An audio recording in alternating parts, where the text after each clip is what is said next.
Hey everyone, how's it going? So the review you're about to see is one that I started working on about 5 or 6 months ago, but I never had a chance to finish it at the time because I was so bloody busy working on other videos for clients and stuff because I'm a freelance editor, so I didn't really have the time to work on my own stuff, so I had to put it on the back burner and kind of forget about it. Until recently when I thought, now that I'm, kind of making videos again and I have more time, I might try and salvage what I've got and finish it off and upload it. And it is all over the place, to be honest. It is a very loosey-goosey review. Some points that I make in the video are kind of weird and whatever. But I thought, I was going to delete it at first, but I thought, you guys might be glad that I didn't, so I'll upload it, I'll salvage what I've got and finish it off, and here's the end result. Enjoy, I guess. Bye.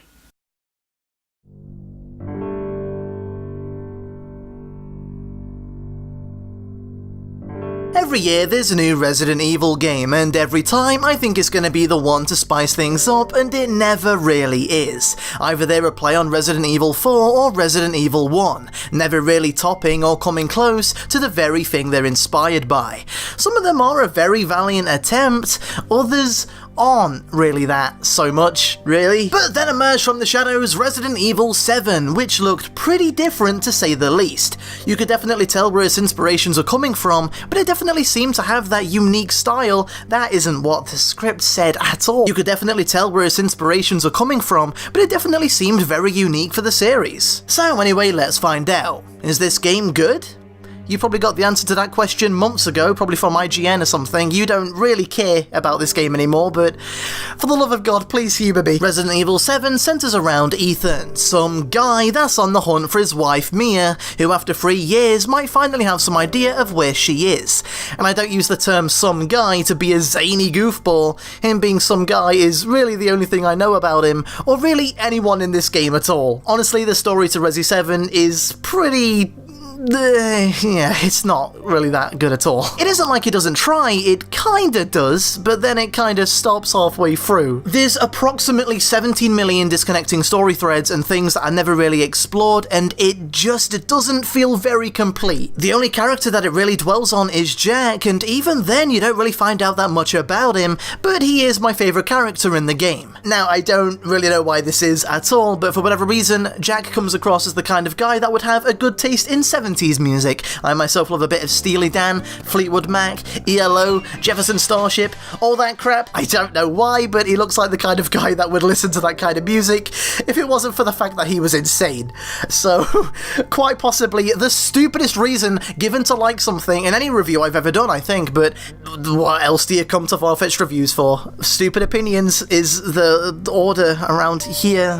Bottom line, some of the characters are fun and silly, but at the same time, it's like, who are you? I don't know who you are. You've given me no reason to care, so I'm not really gonna care, really. As for the gameplay, it's pretty darn good. It definitely resembles a classic Resident Evil game, and the fact that at the time some people were disagreeing with that statement is kinda baffling to me. Like, I mean, objectively, it is a lot like the original game. Oh wait, what? So you think just because it has safe rooms, storage chests, keys that unlock certain doors, limited ammo, occasional puzzles, a limited amount of times you can save the game depending on the difficulty, just because it has all of those things means it's meant to be anything like Resident Evil is bearing any resemblance? It does feel like very familiar territory, but in a first-person coat of paint. It absolutely did a good job of making me feel tense as well. In fact, playing this game oftentimes made me feel quite sick. The entire game feels very unnerving and almost otherworldly, possibly due to the swampy, marshy, backwoods Louisiana thing. Honestly, it's quite an achievement on the game's part that I'm saying that too. I always used to say that horror games have never really made me feel afraid of other people. Zombies, aliens, robots, yeah, maybe, but games like Condemned Criminal Origins never really bothered me, because it was just people. Like, once I imagine them having a poop, or tripping over a step, or getting their coat stuck on a door handle, they're humanized to the point where they don't really bother me anymore. They're people. People are stupid. People aren't scary. Look at this guy. Does he look scary? No, he doesn't. But this bothers me. I mean, I know you can kind of argue that they're kind of bordering on zombies, I guess, But there's still people, they still have a train of thought, they're people. The thing is, it's scary in a way that I don't like. And I mean, being scared isn't really a pleasant feeling to begin with, but it makes me feel more uncomfortable than anything else. But yet, at the same time, I enjoy it for some reason. I'm a glutton for punishment, I guess. Saying that though, once I left the mansion and started moving to other environments in the game, I did start to feel less scared, and by the end of the game, I wasn't really getting any kind of reaction from it at all. Another reason for this, I think, is due to the enemies throughout the game.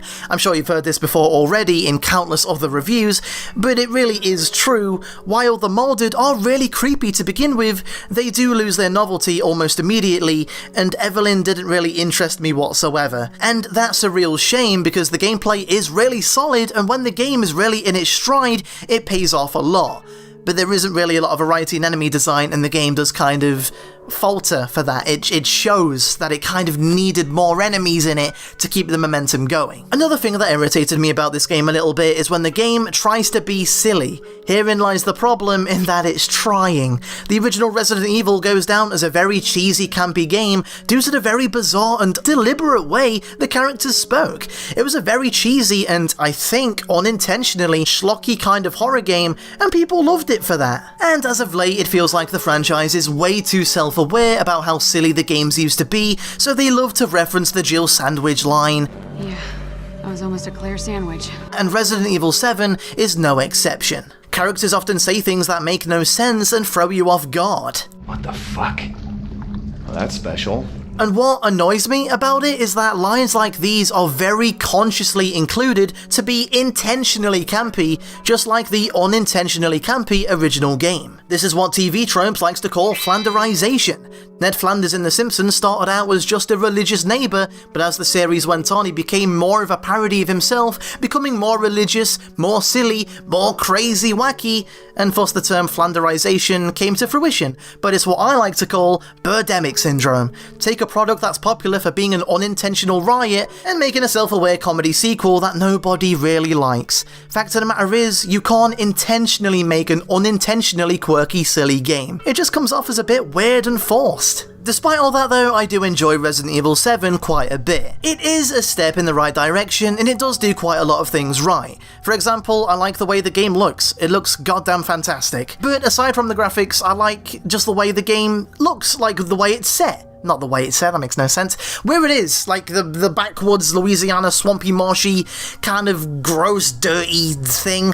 I like it. It's good. It feels refreshing. Maybe. I don't know. Maybe it doesn't. I don't know anything. My opinions mean nothing. Why do you watch my reviews? I don't even know my own opinions. I also really like the music in the game. The simple, minimalist, ominous piano reminds me a lot of Gregory Horror Show, a game that I cannot stop making comparisons to in these bloody reviews. I also really like the idea of collecting and playing videotapes. It's a clever way of providing a flashback without making it a cutscene. They're really cool and they're fun to play. Like I was saying before, I do like Jack a lot, and not just because of the musical taste that I kind of forcefully impose on him, and the rest of the Baker family as well. I'm actually kind of bummed out that Jack won't be returning in another game. I really like him. I mean, granted, there's nothing much else you could do with him, but I find him interesting. He's a spooky character, but also a tragic one, and he probably listens to ELO. And I mean, I did admit that this is a horror game that on more than one occasion made me feel quite sick to play. So it's clearly doing something right. It's purely when the game starts to fall into the same old Resident Evil trap that it shows its shortcomings, which is a huge, darn tootin' shame. Nevertheless, I feel like Resi 7 makes for a great opportunity for improvement and refinement, which means for the first time in a long, long while, I'm actually feeling quite hopeful for what's around the corner. And I took so long with this review that I probably won't be waiting that much longer for the next game, because this game came out bloody ages ago now. Sorry about that. I mean, at least you got to hear my opinion eventually. I mean, whatever. Bye. That's the end. Bye.